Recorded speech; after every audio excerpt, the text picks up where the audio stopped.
what it means to have a rich mindset. What's going on, everybody? Adrian Rich, the Rich Mindset, and I want to talk about just that, what it means to have a rich mindset, or just how you can have a rich mindset. And there's so many things that go into it. As you've heard me say before, having a rich mindset is not necessarily focusing on money. I know the word rich is often associated with money, but having a rich mindset is about so much more. And it goes into the things that you pour into your mind, who you hang around, what you read, what you listen to, all these different things that are so important to your mind, because the way that you think is going to lead the life that you live. One thing that we always try to do, or I feel like a lot of us try to do, is pour the right thing into our mindset, which that's a plus. That's something that you should be doing. But just as serious, we should take into account that we need to guard ourselves from the wrong things, from negative things that we shouldn't be putting into our mind. And that can come through any form. That can come through music, that can come through media, that can come through what you watch on TV, what you see on social media sites, whatever the case may be. You want to actively be guarding yourself against the wrong things, literally setting up barriers and avoiding putting the wrong things into your mindset.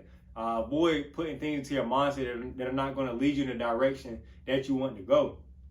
Another thing is your subliminal mind. Informally, I won't go into an exact definition, but to make it simple, your subliminal mind is, what you're not actively thinking about, but what's just in your mind, those thoughts that are in the back rather than the forefront. At the forefront of my mind, there's a camera in front of me right now. There's a desk. I can think about the carpet. These are things that are actively going on. When I see somebody, I'm actively talking about certain things. That's at the forefront of my mind. But we have all these things that we're constantly taking in and storing in the back of our mind that we're not thinking about, but affect the way that we do things. You'll be surprised. Your subliminal mind, what's really stored up in your mind, has a lot to do with how you go about life. I compare it to the ocean. And you go, you see the waves and the blue water and all these different things going on, and it looks beautiful. And that's why a lot of people go to the beach, because of how the surface of the water looks. But under the water, there's all types of sea creatures, there's different plant life, there's predators, there's prey, and all these different things. And to be honest, what's under the surface of the ocean takes up a lot more than what's on the surface. While your active thoughts and while what's on the surface is important, what's under the surface is highly, highly important, and that's where you want to take and put the right things into your mind, whether it's the books that you read, whether it's what you watch, going to sleep. I can always plug this in there, scripture, reading scripture, whatever the case may be. You want to feed your subliminal mind. Check this out. Next time you watch TV, whatever your favorite show is, between the different segments, whether it's 15, whether it's 5, 10 commercials, count how many commercials go by without playing music.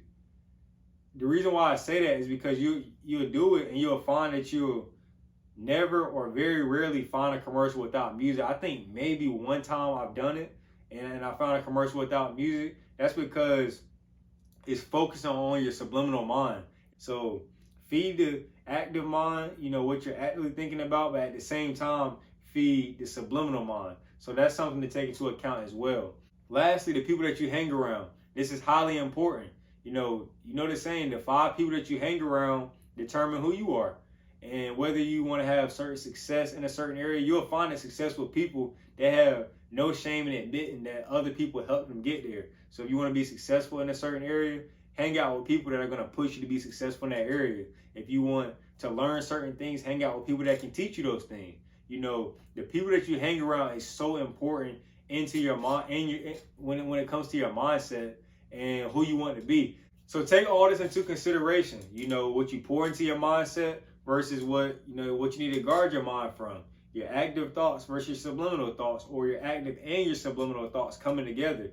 And then the people that you hang around, because all these things plus more, is so important into who you are, into how you go about life, and really having a rich mindset. So seek ways to grow your mindset, Like, share, and subscribe as we continue to grow our mindsets here together. And remember to have a rich mindset.